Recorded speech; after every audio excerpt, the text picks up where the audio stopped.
Hi, I'm Chris Condon, and welcome to Dom of X.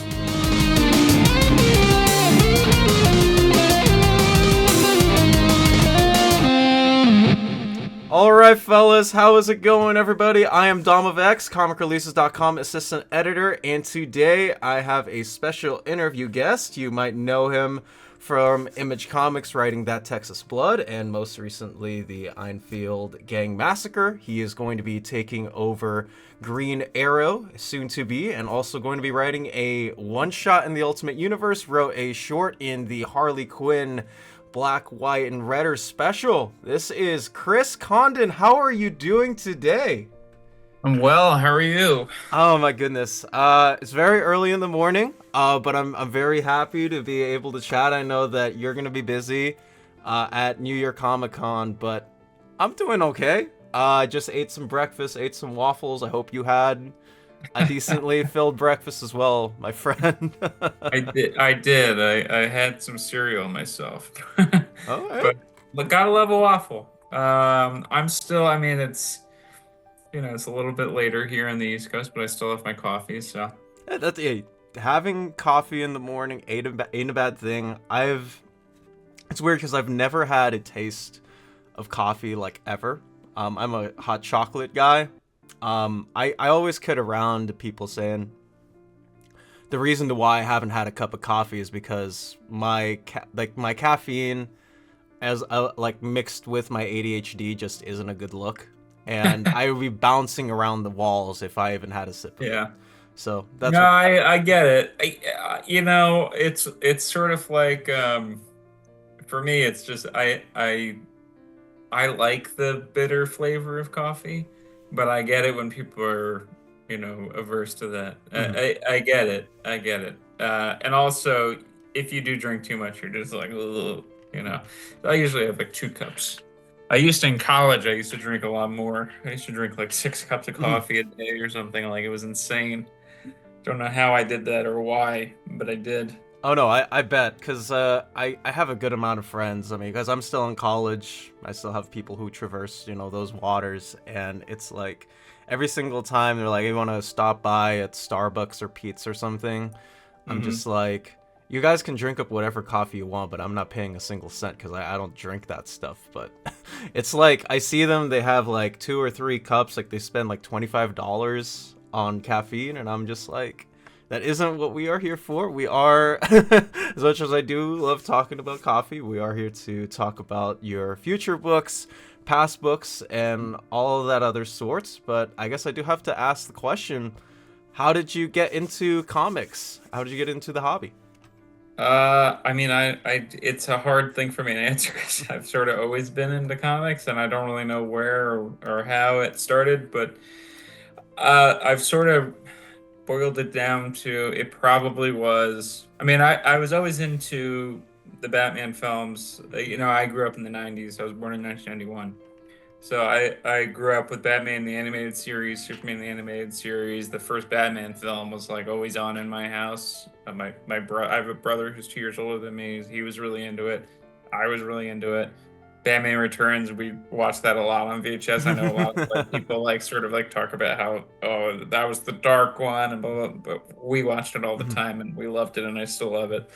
Um, so there was, I was always surrounded by comic stuff, but my parents weren't comic readers outside of like the newspaper, the Sunday funnies Mhm, and the daily strips. Um, and then my brother wasn't a comic reader; he was always more into sports and music. mhm, But I think probably in 1997 when Batman and Robin came out, maybe not the best film, mhm. but um, which I think there's some stuff to defend it anyway, but I could get into that. But they did a release at Toys R Us where if you bought a Batman and Robin toy, you got a facsimile of either the first appearance of Mister Freeze, when he was Mr. Zero, Mhm.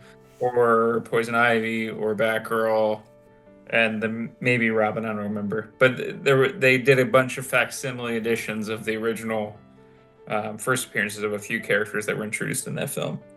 I think that's probably where I first encountered like comic books Hmm. outside of, you know, children's books or newspapers or anything like that. Like where I actually first encountered superhero books was through that. And I was lucky enough to have a comic shop in my hometown growing up. It's not there anymore. It closed down sometime in the early 2000s. But when I was young, I was able to go out to the comic shop and go with like $2 or $3 and pick up a few quarter bin old copies of whatever garbage he was trying to get rid of. And that was how I got into comics, was through that. I mean, I remember when Hush was coming out, and just going Hmm. into a comic shop, it was like you'd see posters of like Preacher and all these Vertigo books and stuff, and it was all just kind of enticing to a young mind. So that's probably where it started, was that. I could only imagine, like, you're a kid or teenager or whatever, and like you watch all of these superhero films, and you're like enamored by, man, this Batman guy. He's punching people. He's not maybe the greatest, person, but he's doing his best to help the citizens of Gotham. And then, you growing up, you're like, man, like these books that have both art and writing to them, you're enamored by it. I mean, that's pretty cool, honestly. I guess to see, like, you loving the Burton films and the Schumacher, and of course, Batman and Robin, I guess infamously. Well, But I mean, like I said, I think that Batman Forever is one that I can sort of really defend, because I mean, mhm, when I was, because so I was 4 when that came out. It came out in 1995, and I'm all that I can say is that that movie was probably like the Batman movie, to like the one that I got to experience in terms of like the theater experience and all that kind mhm, of stuff. Whereas the other stuff, I was so young that I just, it was just kind of always there, you mhm. know? And then same thing with Batman and Robin. Although I liked it when I was a kid, I did go through that period where I was like, this is stupid. Why did I ever like this? And why does anybody like this? But after becoming quite a big fan of the 1960s Batman television series, I grew to have a new appreciation, and also, the Dick Sprang Mhm. Batman stuff. I ended up having a new appreciation for that film. I mean, it's certainly not a great movie.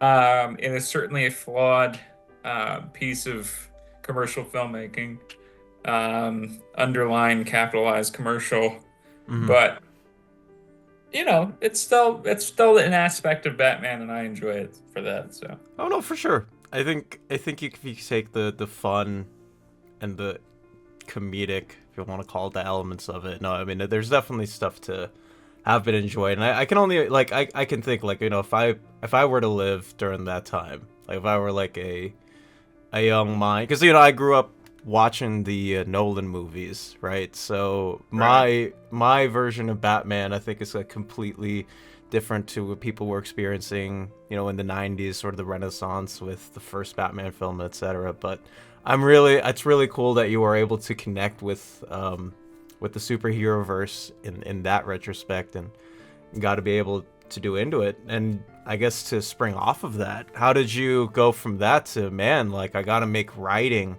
comics a career out of it?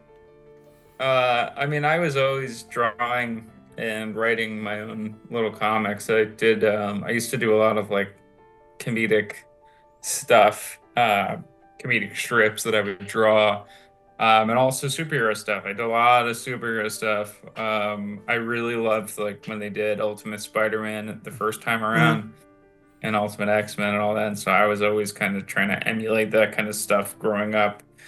Um, super into all that kind of stuff. We're kind of ripping everybody off, but doing my own stuff and just drawing, and having like a character that's like a version of Gambit, Right. um, things like that. So it was always there. I just sort of, it eventually became a career. I always kind of, when I was a kid, I kind of always thought I'd be a cartoonist or an artist or something like that.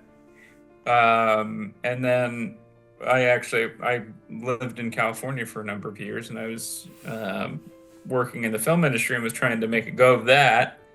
Um, but still reading comics, still enjoying comics, but not really thinking about comics as a career. And then just sort of, I was thinking about doing something as a comic, myself, drawing it myself. And then I had already done something with Jacob Phillips, Mm-hmm. for a film. He did some comic concept art for me, and I sort of just had the epiphany of, oh, let me just have him draw this, Mm-hmm. and we'll do a comic together. And I talked to him about it, and he liked the idea, so we did it. And that was, that was how the career happened, sort of happened by accident.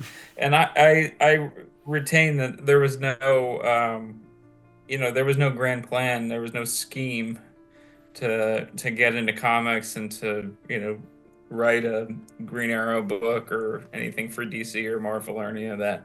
It just sort of happened, and it's been you know really amazing. I mean, I love this stuff, so it's fun to talk to an editor and have them pitch me something. I'm like, well, I love that character, so I'd love to do this. Which is kind of how my career's happened. It sort of happened by chance, but good chance. Hey, man, I love the way that it sort of grew organically for you, that just one thing happened to turn into the next thing, and then it sort of became like, hey, I get to write these cool characters now, both that you own as well as, the companies that you're working for. Yeah. And in that case, like, now you're getting to write, Oliver Queen for the DC All In relaunch initiative. And I gotta ask, how did you get that gig? Well, that's like I said, it just sort of happened. I was going up to Ithacon, which is a comic convention in Ithaca, New York. It's run by students in Ithaca. And I got an email from an editor named Chris Rosa. I'd never Mhm. met him, never knew him. And he just asked if I wanted to do more, if I was interested in doing more work for DC. And I was like, yeah, I love DC. In fact, DC's sort of been my I love Marvel, don't get me Mhm. wrong. Like I said, I was ripping off Gambit when I was a kid. So I love Marvel, but DC has kind of always been my first love.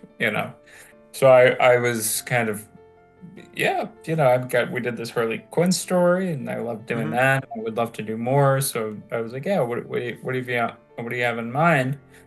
And he just said, "Do you have any interest in Green Arrow?" And I was like, I love Ollie. Like, what do you have in mind? Because I was thinking he'd have a short or a Mhm. one shot Mhm. tops, and I was like, And he was, well, Josh Williamson is leaving the title, and I Mhm. was like, what? Mhm. Are you offering ongoing? So that was kind of how it happened. It just sort of happened. He liked my stuff, and they wanted to go a different route after the Williamson run, because the Williamson run is very um, cosmic, and it jumps around in time, and Mhm. it's very sort of more action movie, but with like a family bent to it. Oh yeah. They wanted to go a different route, more of that Texas blood route. Mhm. Um, and I was like, well, that sounds awesome because that's the Green Arrow that I really love. Nothing against what Josh did or any of that, but it was just the Green Arrow that I love is Mike Grell and Mhm. the Mike Barr miniseries and Trevor Von Eden as well, and the Danny O'Neill stuff, Danny Mhm. O'Neill and Neil Adams, obviously the Mhm. classic Green Arrow stuff. That's the Green Arrow that I love.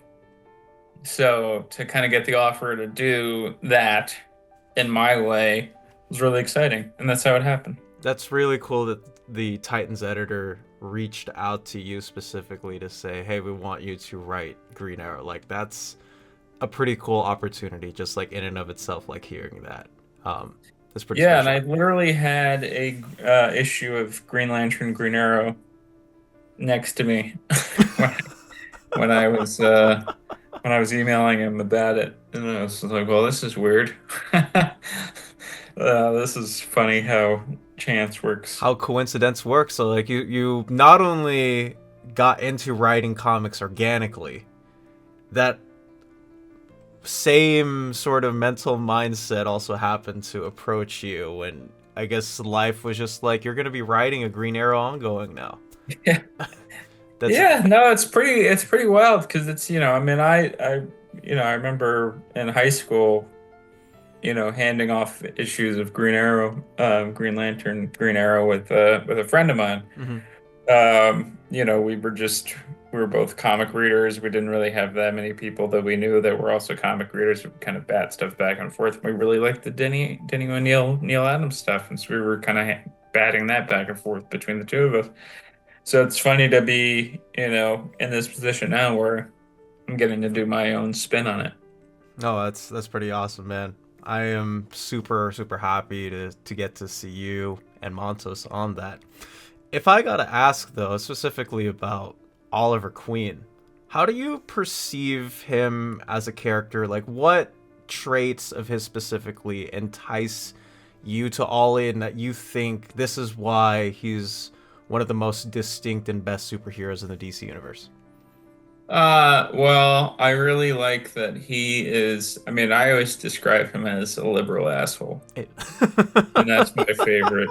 Um, and that's it. I mean, I don't know. He's just sort of he'll like talk back to Batman, and like there's not too many people that will do that, And I that's the kind of person that I wanted to write about.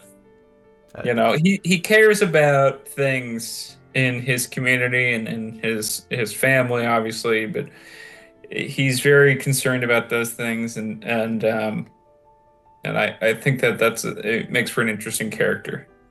He's not just worried about, this villain or this villain or this villain or some grand, plot to take over the world or the universe or whatever. He's very community centered, small stories. And that's what I always liked about him. yeah, there's definitely been a lot of that since the 70s onward. You mentioned earlier with him and his friendship with Hal, in the Dennis O'Neil run, and Oh yeah. obviously getting to sort of have those relationships evolve over the next 4 or so decades.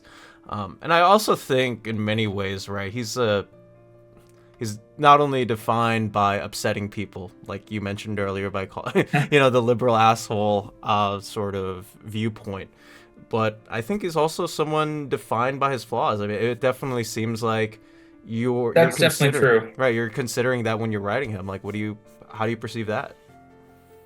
I mean, I just think that makes him human, and I think it makes him relatable. I mean, he's made more mistakes than most superheroes. So I think that's yeah. I don't know. It makes him relatable because I've certainly made mistakes, Mhm. and you've probably made mistakes, and I think that's something that he makes the mistakes, but then he tries to fix things, tries to better himself. And I mean, that's something that you can look at in the Williamson run, especially, in terms of the family and getting the family back together and all that. Where my arc, picks up is at the tail end of that, and he certainly made some mistakes. I mean, if you're reading Absolute Power, you Right, yeah. know about a big one. So yeah, I don't know. It's that's definitely something that I just think makes him relatable. At the end of the day, just a truly human character. Because there's nothing more human than our ability to make mistakes, but Right. then try to right those wrongs. Oh, for sure, and that's something I'm definitely looking forward to, as far as your run. And you spoke of Josh Williamson leaving the title, because he is leaving after issue 17, which is Legacy 350, and then he's got an annual that's coming out with Yeah. Sean Isaacs, I believe, right before you get on. So my understanding is, so a quick in word, I run a site where we do get press info as well as solicitations info, that we release to the public. So I do get like advance notice on like, oh, these issues are coming out for this pre-order month or whatever. And I saw that your name obviously and Montos were on issue Legacy 350. So you guys have a mini story in there that sort of sets up what you got in the run, Yeah. if that's how that works. Yeah, so um, essentially, I mean, Josh ties up his run in the issue for sure, but he also tees us up for what we're gonna do. He throws the ball up, and then it's up to us to hit it. Um, yeah, it's a just an eight pager that sets up our story and introduces our villain, and introduces the stakes of and where Ollie's going to be at in our story. So, which is all part of what Josh was doing, and it leads right into what we're doing. So, I mean, there's definitely connective tissue there, but we are doing our own thing. It's great to hear because I've seen like the Williamson run. I wouldn't call it necessarily the vehicle, but it definitely was a proponent of pushing forward what the next status quo was going to be for DC. Just sort of for the last couple of years because of the Amanda Waller stuff. We seen it with the Absolute Power tie-ins.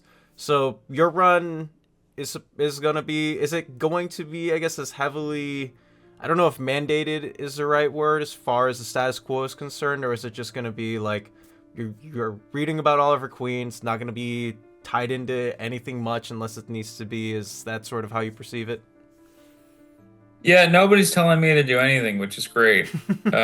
There's no Yeah, no, there's no, oh, you got to include this character, you got to include this character, you got to do this. There's none of that. There's no, he has to be at the on the watchtower at this time, or there's nothing like that where it's like, oh, he's got to be in Gotham City and he's got to be in Bloodhaven. There's none of that. There's no bouncing around. There's no. He's got to be with Amanda Waller Mm-hmm. and blah blah blah blah. But there's none of this sort of mandating in terms of what you're there's nobody governing in terms of what we're doing. We're really given a blank slate. um where Josh leaves things, I think, gives us a really interesting spot um to just kind of do our own thing. And we wanted to take it back to the streets, do the sort of the Mike Grell sort of vibe, but still it's our own thing. We're doing very much doing our own thing. Mm-hmm. There's no mandate from DC. There's no mandate from anybody, including my editor. I just came into it, I pitched an idea, which was actually it was an idea that I wanted to do for a long time. I didn't necessarily want to do it as a Green Arrow story, but it kind of worked out that way, where you're offered a character and it's like, well, what am I going to do with him? Mm-hmm. You don't necessarily have a Green Arrow story lying around in the back of your brain. So, there was this idea that I had that kind of fit his personality and what he does, and that's what happened. So that's what we're doing.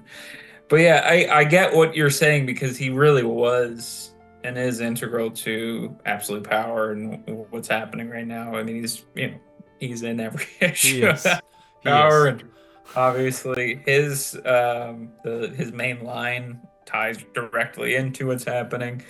So there's definitely that sort of stuff. Yeah, man.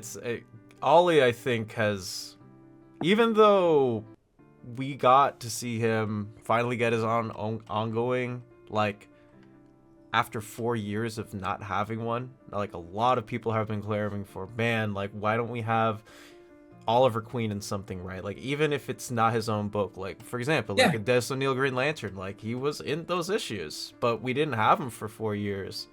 Well, I So, mean, his first series was only in 1983. I mm-hmm, mean, he's been a character since what, 1941. mm-hmm, So he's been around, but he's not been given the spotlight until 1983, which is actually, if you want to know anything about, I wouldn't say it's integral, but we use elements from that 1983 miniseries by Mike Barr and mm-hmm, Trevor Von Eden um, in our arc. So it's so we and that's something I always like to do in terms of the big two books that I do. I like to play with the history of characters and tie it back into things, because I think that's an interesting thing. I mean, I think it's very interesting to that's almost the soap opera mythological quality of it, where you're dealing with characters who've been around since the 40s. So Right. it's there's a long history there, and I think it's interesting to play with that rather than ignore it. Because I mean, I think there is something to people who want to just kind of put their own stamp on a thing, and that's cool, totally cool. But for me personally, like I love old books. I Hmm. love, digging through back issues. I love reading a new story from 30, 40 years ago and having the feeling that this is so fresh. Hmm. Like this is amazing. And I want to bring it back around to that because hopefully I can help steer people back to that and have them read that and enjoy that as Hmm. well. Because right now I'm doing a lot of prep work for the DC Finest collected editions that are going to be coming out next month, and I'm tabbing through Gardner Fox, Mike Zakowski, Justice League of America, some stories that I Mhm. haven't like read before. But I'm like, man, like these stories take a long time to read. Like they're pretty much like full out novels in like every single issue. But what I'm learning from them and how they're sort of setting the templates up for what's gonna be, like for example, Crisis on Infinite Earths. I think a lot of like the concepts that Marv Wolfman used like came specifically from that run. And to hear, Yeah. yeah, to hear you saying like, I really respect the old Green Arrow material. I want to be able to use the Dennis O'Neill inspirations and the Mike Barr inspirations, Mike Grell inspirations. Like to me, like if I like as a fan, like that sounds pretty great. About man, like I know someone who's gonna respect not only respect the character but also respect the old material that they were in as well. Yeah, I mean it's important to me because I'm a fan too. That at the end of the day, that's the most important thing for me is yeah, because I think that there's a sort of assumption when you take over a big two book. I mean, I've especially seen it on Twitter, that people will, message me or post and say like, "Are you going to do this? Or are you going to do that? Are you going to do this? Are you going to use this character? Are you going to whatever?" Um, I think if you're taking over a book like this and a character like this that's been around for a long time, I think you kind of have to bring your own relationship with that character to the front and kind of ignore what everybody wants or what everybody expects because Mm-hmm. you can only do what you're going to do with it. You're not going to be able to write the book that that person wants because, and it's never good or healthy to be, you know, basing things on what other people expect. Mm-hmm. You got to do your own thing with it. And so that's all that I'm doing is, coming at it as a fan and writing a story that I would want to read. This is a Green Arrow story that I would want to pick up. I mean, I wrote the first issue of, or the first full issue of the arc and sat down with and read it and was like, oh, I think that this would be something that I'd be like, oh, this is cool. And it's a little different than what, I've been reading in Big Two stuff, and I think that that's something that's cool about it. Yeah, I mean, having this book set like a distinction from the rest, as well as you getting to tell your own story in its full right, You're right. without having any strings attached, is a pretty comforting thought to know. If I'm a reader, I'm like, I know that the story is coming specifically. It's pouring out from your heart. You're pouring out your soul into Ollie. You're letting people know, like, man, I love this character just as much as you guys. Yeah. I mean, I think that that's some, you don't want somebody who's coming in and doesn't have an affinity for the character. I mean, maybe there's a circumstance where that could work. But I think that at the end of the day, you probably want somebody who loves this character and wants to do something right by him, as opposed to let's reinvent this because I always thought it was stupid. Hmm. You know, I love Ollie. I think he works in most iterations. I think that it's really cool that he has, that sort of, that flexibility in him as a character. I mean, there's certain traits that are through everything, but obviously the costume changes, Hmm. and you see what he was like with, the early days where he was, you know, I mean, he looked like rough, and then he got the Neil Adams redesign and Brave and the Bold. And then you see him more armored up, less armored up, and then you see our current Hmm. our reinterpretation of it. So it's really cool that you can play with those things, but I do think it's important to have a love of the character and an interest in the character. Oh, for sure, and to see him evolve over the years, and you get into your own spin on it. Well, I guess your own spin is, respecting the old stories and making something cool out of that is pretty refreshing. I guess I gotta ask next, because we were talking earlier about stuff that you're clearly going to be inspired by: hard traveling heroes, longbow hunters, etc. I guess my question would be, because like we have a, I think, a world's finest issue with Jeremy Adams, who's writing both Ollie and Hal, like, in a one shot. And I really love the old Dennis O'Neil stuff, because it tackled a lot of societal issues, for a comic book that was published in the 70s, but he still got to get Ollie and Hal to bounce off, pretty well in those issues. Are you planning to have Oliver Queen team up with any characters in the near future just like that? I mean, I don't want to spoil anything. But no, I wouldn't expect it. What I've told people to expect is, if you like my stuff, if you read the Texas Blood and you like it, you're gonna like this. Mm-hmm. It's very character driven. There is action, there is fun. He jokes around. He's Ollie. He's got to joke around. He's got to. Yep. Um, but in terms of, I'm not writing a Justice League book, and I'm not writing hard traveling heroes, Mm-hmm. so I'm not mandated to have Green Lantern show up. I mean, there is the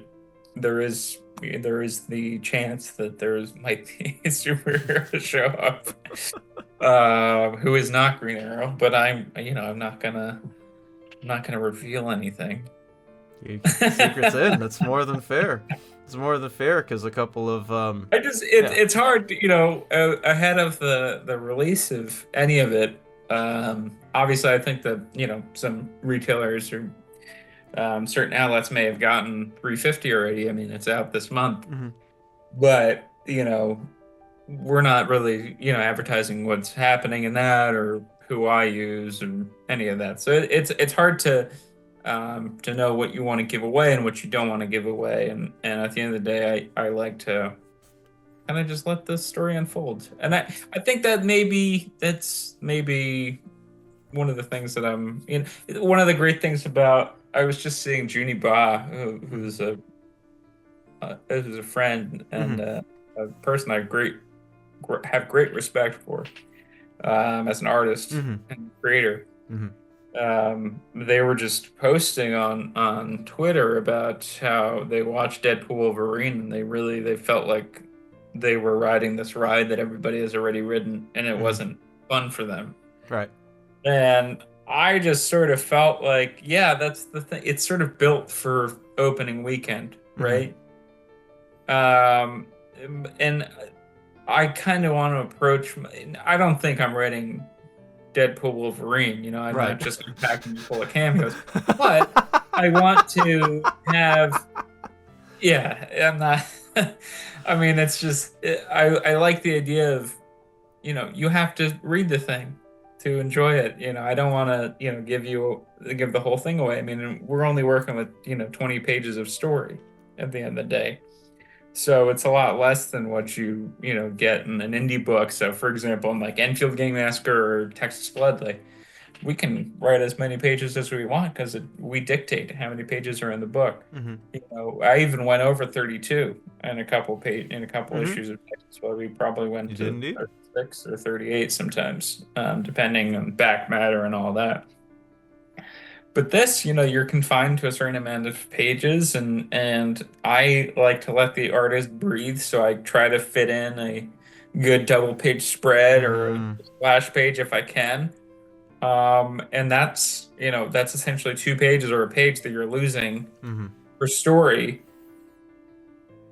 So I don't want to spoil stuff for readers. I want them to come to the issue and enjoy it and be surprised, and get an actual good experience out of it, not feel like you've read it already by reading something on Bleeding Cool or whatever. Right. You want them to be able to No experience it shade to themselves. Bleeding Cool, but also shade to Bleeding Cool. Oh, for sure. And speaking of said splash pages, you're getting to work with Montos, who's hot off the presses with their interior and exterior art for Philip Hmm. Kennedy Johnson's Green Lantern War Journal run, the John Stewart 12-issue series. How's it like working with Montos? He is amazing. His stuff is so cool. Uh, yeah, I don't know. He's got this. I sort of looking at his stuff. I feel like he's got a little bit of a Gary Frank Mm-hmm. look to Mm-hmm. some of his stuff, and there's another that I'm forgetting offhand, but he's got a really cool vibe, and a dark vibe, I think, and I think that really fits our story. And so it was a really great choice of artist by Chris Rosa, our editor on Green Arrow. So it's really exciting and really cool to be paired with him and to see what he's bringing to it. It's always fun to work with an artist. Sometimes there's, language barrier stuff, Right. but you get past that when you realize, oh, I need to put more description of this and, or explain it a little bit more than I would for somebody like, Jacob Phillips, who we know each other by this point. Mm-hmm. We've done Right. You've done a billion almost books 30 together. issues. Yeah, we've done almost 30 issues, and then we have a new thing that's going to be out next year that hasn't been announced yet. But so it's like we just know each other. And I was actually just talking to Jake about this, where even he's doing other stuff with other writers, and he'll say like, "Oh, well, yeah, it's like sometimes it takes me longer to visualize what this person's script looks like, whereas with your scripts, it's like I just get it." Mm-hmm. And it's not that way necessarily for other artists with my script. So it's like it's a learning curve to figure out how to work with other artists. But he's fantastic. I Mm-hmm. love Montos' stuff. He's what he's doing is so cool, and I really can't wait for y'all to get it and read it. And I just want to put the pages up on my walls. Mm-hmm. Get that original art in, put it up there, be like, hey, I got to write my favorite character and he's on my wall. Like, that's insane. Yeah, no, it's really cool. It's really fun to be able to see him, visualize this new suit and what that is, and to see that come to life. And hopefully, all I can say is hopefully McFarlane gives us a toy. That's all that I'm asking.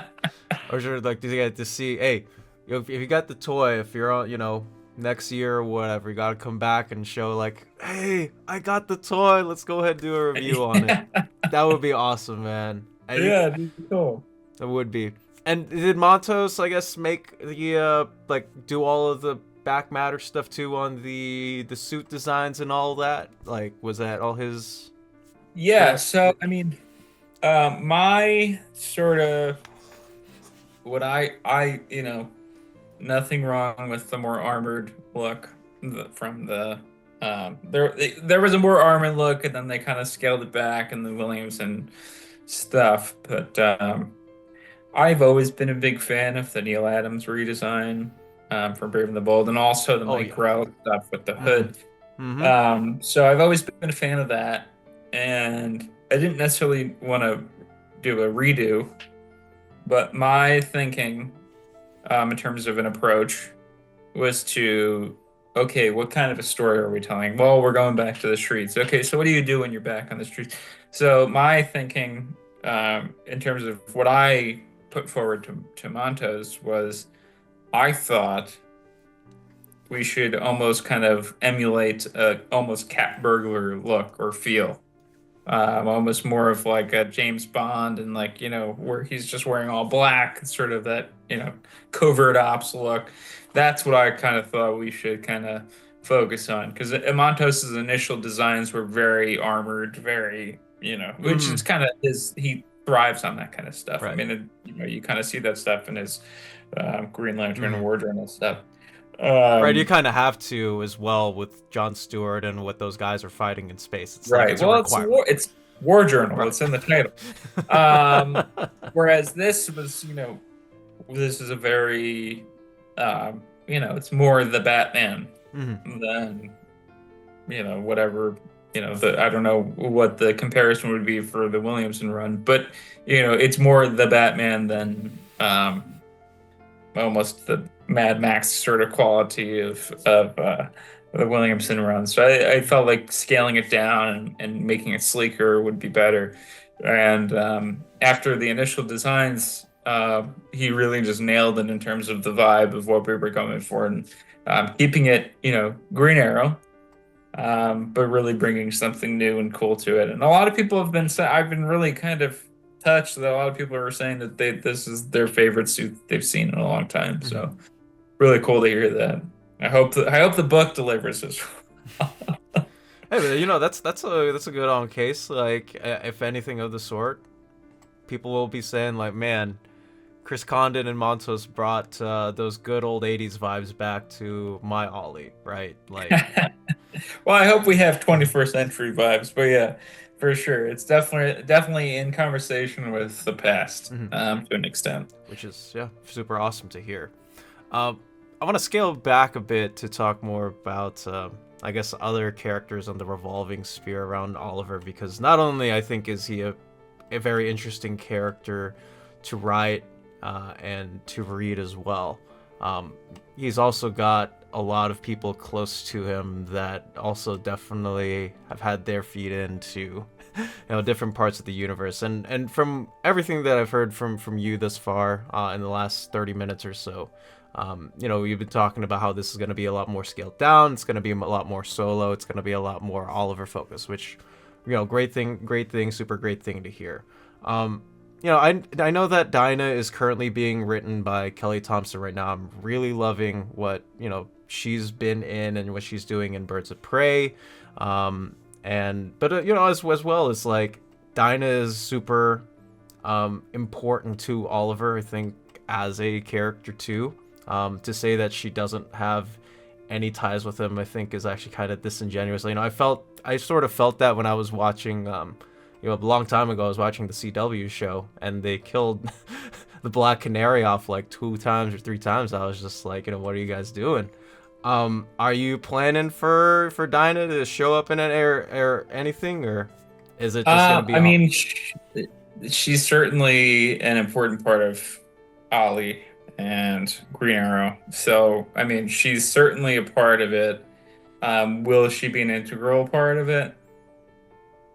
I mean, again, I don't really want to get into the Mhm, specifics, but again, because of the nature of the story, because of what this story is about in terms of Ollie, it does play into Ollie's history. Um, it's very much a he's got to deal with this on his own kind of thing. So at the end of the day, it is very much more Ollie focused, than as a partnership could ever, mhm, than he could ever deal with it as a partnership. So I mean, in terms of that, I think that might answer your mhm, question. But I also felt like at the end of um, absolute power and all that, I felt like we were kind of set up in a certain way that it would, I think that it would make sense to deal with it the way that we dealt with it. Without getting into specifics, I think I think that kind of gives you the vibe of where we're headed. mhm. More than good enough for me. I guess the last couple of questions, or But I last. love Yeah. Dinah. I want to say, I think she's amazing. I. And I mean, she is she plays an integral role in, for example, the new outfit. Mhm, So there's that. There's certain elements where she is, she's certainly a part of it. I don't want to exclude anything. mhm. I'm not erasing anything. There's just there's only so many ways to tell a certain story, and I felt like that's important to focus on, narrow in on one aspect, Mhm. which is Ollie Oh, himself. for sure. I guess it goes for the same for all the other Green Arrow family characters, right? Because I love seeing Connor Hawke back in the fold, Mia Right. Durden, um, but it seems like you're so again like more focused on a push on with Ollie, solo instead of the family dynamic that Williamson was trying to make a foundation of in his Green Arrow run. Right. I think that I mean he certainly did that, but there's also the whole aspect of he betrayed him. So again, I just felt like it would make sense to have some space, at least for the time being. So this story is very, again, solo, focused on himself, and I think that that's the way that it should be, in the way that things are kind of playing out in Absolute Power and in Josh's run. So I feel like we're set up in a way. That it makes sense that we're doing the things that we're doing, and that, we're not pushing people away. We're not, saying that, I don't want to deal with this or whatever, but it makes sense for the story that we're telling. Oh, for sure. And that. But I certainly know that there's people want certain things, and they want the Arrow. Don't erase the Arrow family, and all. And not erasing anything. It's just, we're at a point, in this character's story where it's wise to go one way rather than another. I just feel like it would be disingenuous to pretend like none of that happened, and again, I wouldn't be telling the story I'm telling if we were going to be doing it a different way. So. Oh, for sure. And I think it's pretty cool to hear that you're pushing forward with not only the new direction, but pushing pieces together that makes sense as a whole. And obviously, like with the new direction that you're going, it seems like you're also going to be introducing a new villain to the book. Can you tell us anything about the new antagonist that you're introducing? I will just again direct you towards my comment on Ollie about being a liberal asshole. And let's just say that his connection to certain corporations and their actions may have played a negative role in somebody's life. And that's the setup. So really boiling it down to its base essence, that's sort of the idea. And we get to explore that and see what's going on. And I think it gives us a very interesting place for Ollie to be at, in terms of as a character and his guilt and what he has to deal with as a character. Okay. Both in costume and out of costume. Spicy stuff. I like the ins and outs. Focusing on the Oliver Queen is the billionaire, and then you got Oliver Queen as the superhero. I like that. Are there? I know that Ollie's got some also established villains, some reform, right? Like obviously you have Count Vertigo, Brick, Onomatopoeia. Are you planning to use any of those characters? Is it going to be like more so? We'll go like a different route as far as antagonists are concerned with your book. Yeah, I mean, again, I just felt like the story that we're telling is so tight and contained, and I really didn't want to do sort of for example, Quiver, Green Arrow story introduces a new character in every issue, pretty much. I mean, established characters, but new characters. I mean, Onomatopoeia, and I mean, and the same thing with the Meltzer stuff. You have all this stuff. Josh does do a certain, Merlin and all this sort of stuff. So you have these characters that they'll be in an issue or two, and then they'll go away. I just felt like we're telling I think the way that I would describe it is, if you've read That Texas Blood Volume 3, that's what you should expect here. It's a much more serious-minded, a little. I just felt like it would be, again, disingenuous to the story to play with things like that. Although I do think that there's ways to do it. If we were to introduce anybody, again, I'm not going to reveal As my camera falls. any plans. But I don't think that people should expect like a different villain every issue or anything like that. It's we're gunning forward with our main line story, and that's what we're dealing with. Also, I feel like if the way that we're telling the story, and like I said, you only have 20 pages per issue to tell that story. I think that I think it will serve the story better to Hmm. focus on what we're doing rather than bouncing around between having to introduce this character. So, for example, if we did, if Merlin popped up, we'd have to introduce Merlin and say who Merlin is and what he means to Green Arrow Hmm. and what he's done just recently. And here's why this is happening and blah, blah, blah, blah, blah, blah. So that already is probably a few pages. Right. Of you having to reintroduce everything and get him back into scale And with then it. still find a way to.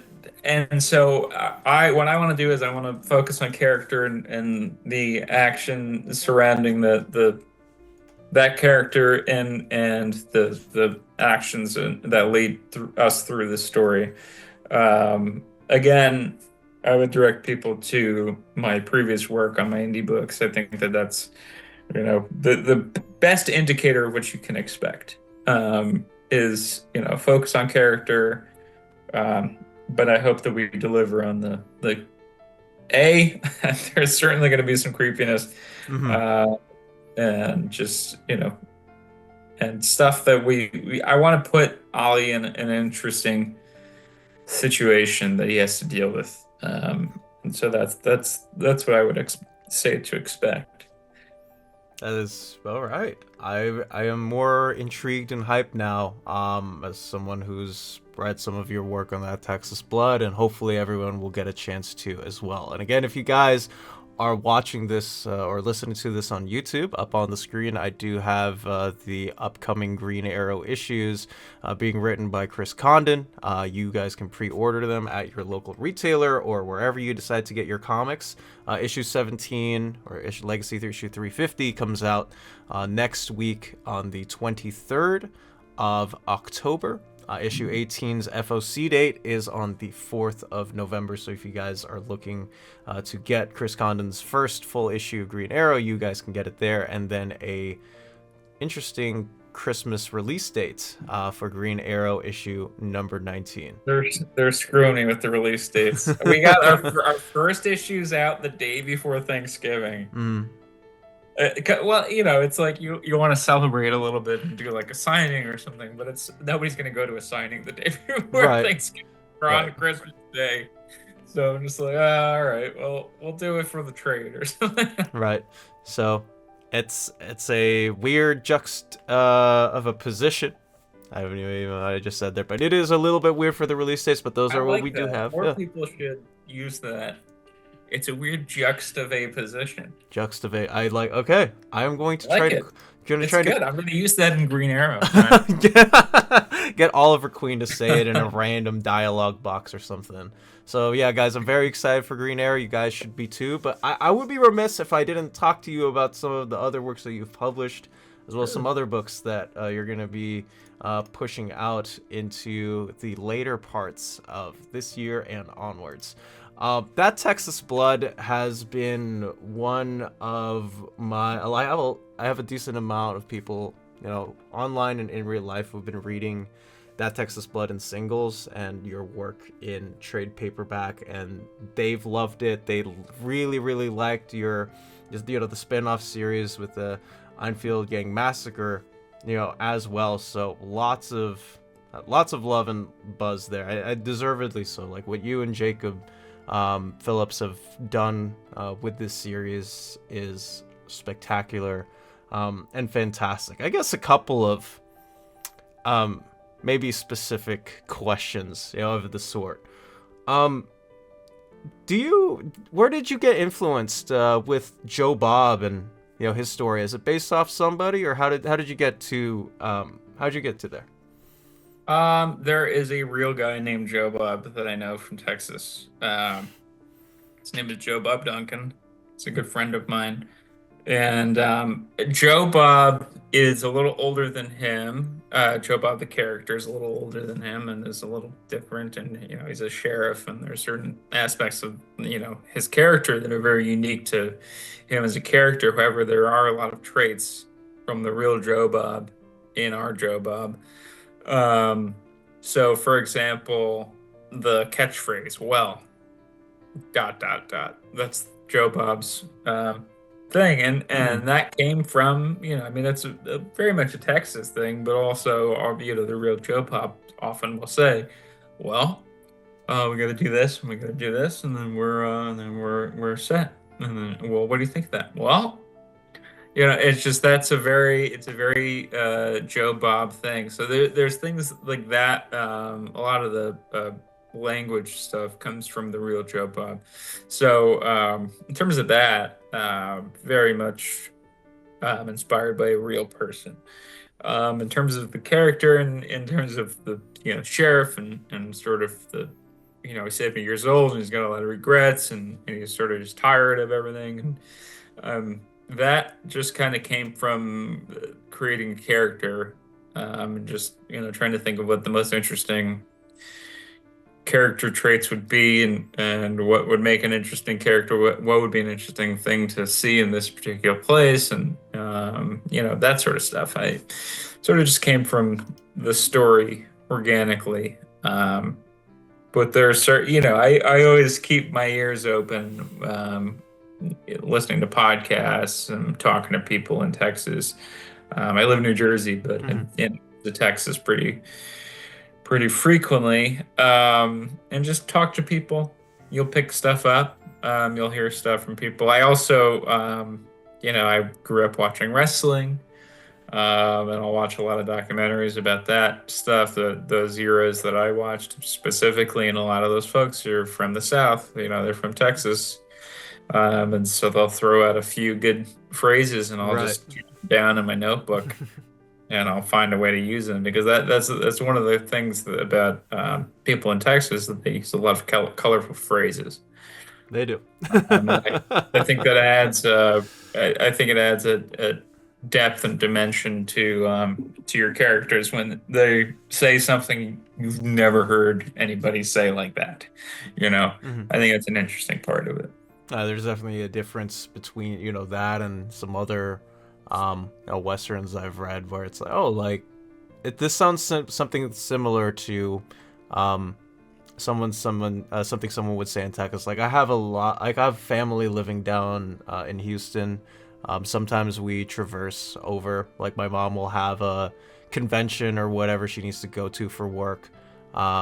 Or like a business trip or whatever. Sometimes it's like, oh, we got to see family down there, and I think you've really captured the spirit of the Thank you. atmosphere. Well, I love the area. I love the people. I don't necessarily love the politics or all of the people, but it's certainly it's a I it's made with love. I think that it's a really unique place for all the good and evil that it is. Um, and I just want to capture what I enjoy about it and what I find Hmm. interesting about it. Um, you know, and it's really built with, a genuine appreciation for the people and the way they speak. I mean, it's not a caricature. I'm not trying to make fun of anybody. Hmm.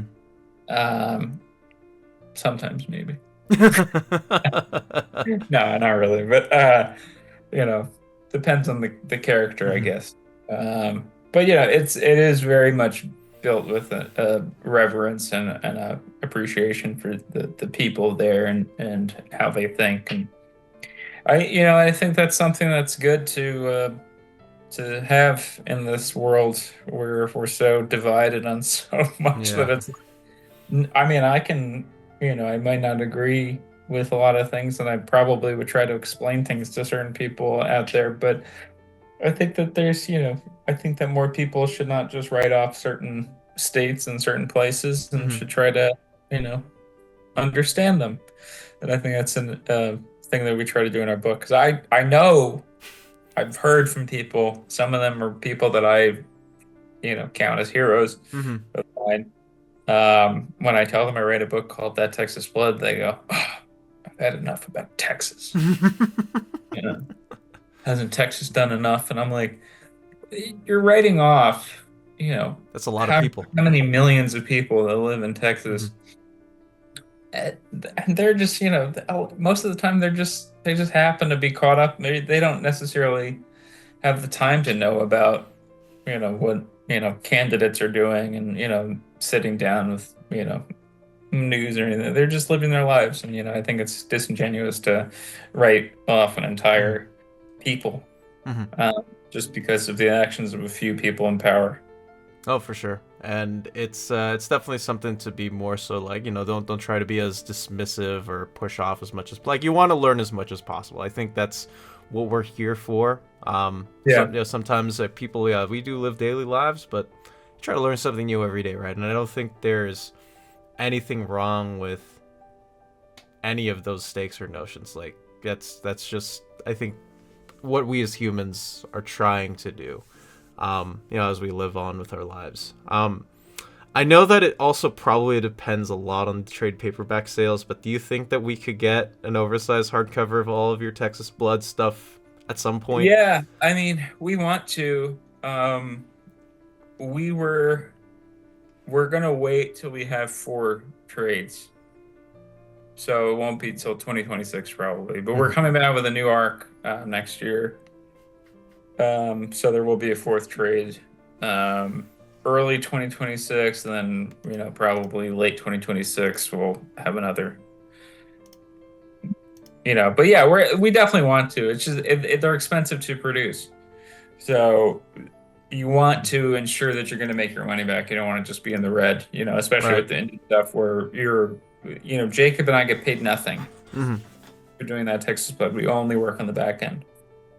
So we want to do this for our readers, obviously, but we also want to end up making money at the end of the day. And our trades are selling well.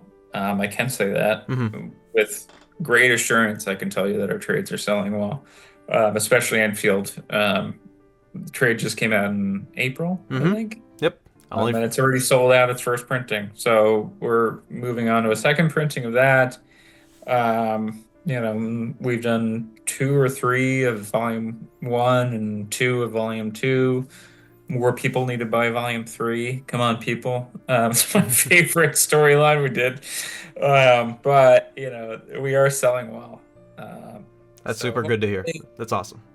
hopefully, I don't know when, but we want to do it. I mean, it's definitely something that we know people want. And you asked, and a lot of people asked. So, Yeah, because the community that I'm in, a lot of my viewers, as well as the people, again, who are just around me, like they buy their stuff in oversized hardcovers, and including me, like right here. You're talking about Gary Frank earlier.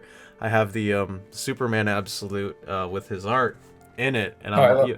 great run. I love his design of Superman that he very much plays into the Christopher Reeve Oh, it of it definitely all. does. Yeah, But that's 100%. He's drawing Christopher Reeve. But do you see what I mean mhm. about Montos's I work? do. Yeah, Yeah, he's I kind of, yeah, for sure. it's sort of in the hatching he does. He does an interesting. So anyway, not to get too into the the into the sem- weeds. the semantics of that sort. But yeah, I'm super happy to hear that Texas Blood is gonna hopefully get a fourth volume someday. We can get all of that Yeah, I awesome mean, I can stuff. tell you, it's gonna be summer 2025. It's gonna be we're just finishing up what we're doing. Jake has another book that he's working on as well concurrently with this current book that we're doing that Hmm. is not Texas Blood related. Um, and then we're gonna come back to do that Texas Blood, and I'm really excited to do it. I think it's a good story. Um, we Hmm. might there might be a change up in terms of I like the legacy numbering, but we are toying with it. Maybe this will get people to maybe we can hear people's opinion on it. But we always hear that things sell better when you do it as a mini series. So Mm, we're going with the idea of doing it as that okay. Texas Blood arc title number one, but have it be issue 21 in a series kind of Right. thing. Right. And Um, like some like even like big two books sometimes like they'll have a subtitle after like the main title, but it'll still have legacy whatever hundred or tens and that of yeah. the sort. Exactly. So, I mean, we're toying with the idea of doing that, try to bring new readers on because it is hard to bring new readers into issue 21 of the thing. And that's, I mean, I could even tell you just from, going to cons and stuff where when you talk to people, a lot of people be like, oh, I want to pick up volume one first. I'm like, well, you don't need to read volume one first. Mhm. You can read volume three or volume two or the Enfield game. You can Right. cut in at any point. You don't need to read volume one first, but people like to go Mhm. in order. And so Mhm. that, a lot of times people will go, oh, I'll read that when it's done. So, well, we're Mhm. not going to be done for years.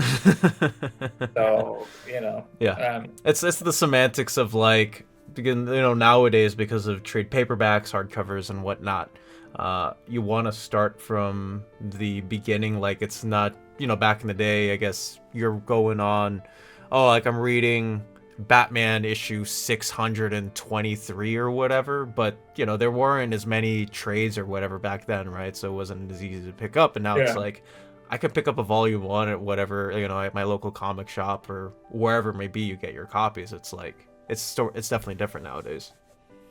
Yeah, I mean, there's certain stuff that I really appreciate about those time periods. I mean, when I was reading, it was that way. I mean, you brought up 623, but I mean, I specifically remember when, I don't remember the exact number, but it was, I do remember 666, Batman Mm-hmm. 666. Batman in Bethlehem, baby. Yeah. Um, but I always liked when you would have, it's not the way that they do it anymore necessarily, but that where you would have a creator do their 12 issue arc. And then it would be from like 653 to, whatever the number would be, 660, whatever. And and then somebody new would come in, or maybe you would have a one shot in between or something like that. I loved when they did that kind of stuff. They don't really do that anymore. Mm-hmm. You have somebody on a run indefinitely. And it's, I guess they're kind of back to this. But then it's, there's like a legacy numbering with Batman, but then, it's like over, however many issues, but it's like then there's a new legacy where it's, Mm-hmm. it's built off of the Tom King run, so it's like now 100 and whatever they're at. So it's all weird. I don't know. Yeah, no, it's I want definitely to do off whatever right. sells best. Right. You know? Whatever allows you to get the most compensation for the great work that you're doing. I completely Well, agree with thank you that. very much for saying Of that. I course. appreciate that. But Of yeah, we course. just want to, we felt like we want to do whatever would be the best to bring new Mm-hmm. readers in, and also not Mm-hmm. alienate our old Right. readers. So, I guess like real quick, and then we'll go to the next small topic I'd like to talk about. When can we hear the? When do you suppose that we will be hearing about the announcement for your and Phillips's new book? In the next. oh, I don't know when that's being announced, but I think it's slated to come out in March next year. Okay. So, but I'm glad they're not announcing it at Comic Con because it's just a little bit too much. But it's I think it's going to be really fun. It's definitely got what you want from us in Mm-hmm. terms of character and all that, but it's a unique, different thing. And I'm really excited for them to announce it. I don't know when they're announcing it though. I don't have a All definitive right. date. Fair Uh, enough. but That's they're fair. talking. They're doing their Yeah, big. the marketing spiel and everything that has Yeah, to they're come. Yeah. figuring it all out and when they want to do it. So. Heck yes. And I guess this brings us to the final solicitation that I would like to talk about, which is in the December 2024 Marvel solicitations. It got pushed out that on the Ultimate Universe 1 year in special one shot, you and Capuccio are attached to this book. So I guess my quick question would be, well, first off, I really love the alternate universe takes, I guess, if like, from both what Marvel and DC are doing. I used to have it, but I've been covering Ultimate Spider-Man, on my channel for the last however many months, and I've been really enjoying it. And I love what Dennis Camp is doing for Ultimates, like thought-provoking, like, wow, Marvel is publishing this out in Yeah. 2024, and Peach Momoko, like every single page that I turn in Ultimate X-Men, it's like, this is a masterpiece. Like, shoot, like make a museum out of this. I guess my question would be, what led you to sort of join in on this Ultimate Universe? Well, I got an email from Will Moss, Hey, the and boy. he asked me if I could do a phone call, and he called me and he offered me a certain thing, and I said, "This is I don't know if I can curse, but effing amazing." I'm like, "This what?" And it's very cool to get to do a spin on characters that you love. Hmm. And it is, I think Dennis is and Peach Momoko and like, Hickman, obviously. Hickman's got more, power, obviously. He's been around for a longer time and he's been doing a lot more in terms of, crafting what Marvel does. But, I mean, it's all creator driven. Hmm. And I can say that definitively because Hmm. I've been doing it now. And that is such a relief. And I'm really fortunate that I'm getting to do that in Green Arrow. And I'm Hmm. really fortunate that I'm getting to do it in the Ultimates universe. I will not reveal what I'm doing yet, but you will find out very soon. Very, very soon. By very soon, I mean I At suppose New this York weekend. Comic Con, I be suppose this announced. weekend. Um, I'm gonna be doing I'll be there for the a certain panel and a signing. I don't know when I'm signing because the book's not out until December, but so I'll be there. it's like, hey, can you sign That's my webpage that has Ultimate Universe 1 year in on Yeah. it? I don't know. I mean, I'll be there anyway. We'll figure it out. It's fun. Yeah, it's fun. And like I said, it's really fun and cool to be able to again, as a fan coming into it and seeing, wow, this would be cool to do, and this would be really cool to see, and is this too crazy? And I'll text Dennis and be like, is this a little too crazy? He's like, no, that's how this should be, and so it's really cool. And I agree. I think that the Ultimate stuff has been amazing um, up to this point, and I can't wait to ruin it. So. I can't wait for you to ruin it either. Wreck havoc on Peter Parker's life for all I care. I guess like they've been doing that since 1960 Yeah, almost. So it's like Peter Parker is not a part of my it's not thing. yeah, right. But yes, the sentiment remains. This I guess in that case, has there been any difference between working for Marvel and DC, or have they been mostly the same? I know that the Ultimate Universe operates differently from the 616 editorial offices, from what I've gathered from my friends who are in the industry and also the other people I've interviewed. Are there any differences between working for those two companies, or has it been relatively the um, same for you? in terms of mainline Hmm. stuff, uh, they're about the same. But Ultimates is a really unique opportunity. Even though and this is no shade to Chris Rosa or DC, but they have to run stuff by legal or whatever. There's certain thing, certain hoops that they got to jump through. Whereas with Ultimates, we're introducing our unique takes on certain characters, so you're very much allowed to do whatever you want. I mean, Hmm. still has to be approved Right. down the line, but there's a lot of freedom that you're given, and it is appreciated as a creator. So, For sure, because I've loved in what. terms of image, though, in Mhm. terms of indie stuff, night Right, and day. I mean, Jake and I make every decision. right. Nobody ever says anything to us. We make every decision down the line. Um, so. Oh, that's pretty awesome to hear that like you guys got your creator powerhouse built. And I mean say like because I just read. It's more like an outhouse, but it's working. I like I said, I'm definitely enjoying that, and from what I've read of like, cause I picked up finally got the chance to read Absolute Batman earlier today, like right before the interview. And DC's got their own outhouse now too.